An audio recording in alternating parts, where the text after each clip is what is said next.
Hello అండి అందరికి. ఈరోజు మా అమ్మ గోంగూర రోటి పచ్చడి అయితే చేస్తుంది. ఎలా చేస్తుందో చూసేద్దాం రండి.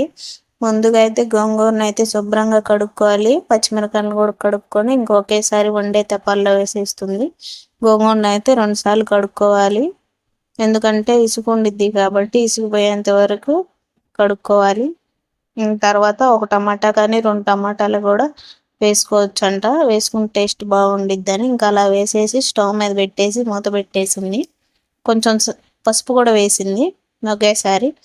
ఇంకా నీళ్ళు పోయిన అవసరం లేదు, ఎందుకంటే గోంగూరలో నీళ్ళు ఉంటాయి కాబట్టి.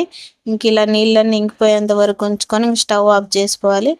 తర్వాత నూరుకోవటానికి కావాల్సినవి కల్లుప్పు, చిన్నులపాయ, ఉల్లిపాయ అయితే ఖచ్చితంగా ఉండాలి. గోంగూర పచ్చళ్ళలో టేస్ట్ ఉల్లిపాయే. తర్వాత కొంచెం జీలకర్ర కూడా వేసుకోవచ్చు. ఇంక ఇలా అయితే ముందు పచ్చిమిరకాయలు, ఉప్పు అయితే నూరుకోవాలి. అవి కొంచెం బాగా మెదిగేంత వరకు నూరుకొని తర్వాత ఇంకా గోంగూరను కూడా వేసేసింది. ఇంకా అలా బాగా మెదిగేంత వరకు నూరుతుంది. మెయిన్ అయితే గోంగూర పచ్చళ్ళలో ఉల్లిపాయ మాత్రం ఖచ్చితంగా ఉండాలి.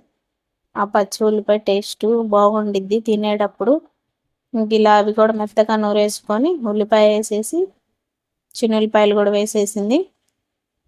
ఇంకా అవి మెత్తగా మెదిగాక ఇంకా జీలకర్ర కూడా వేసేసింది. ఇంక ఇలా మెత్తగా మెదిగేంత వరకు నూరుతుంది. ఇంకా అంతా కలిపి మిక్స్ చేసేసింది. గోంగూర పచ్చడి అంటేనే టేస్ట్ మామూలుగా ఉంటుంది. అది కాక రోటి పచ్చడి అంటే ఇంకా చాలా టేస్టీగా ఉంటుంది.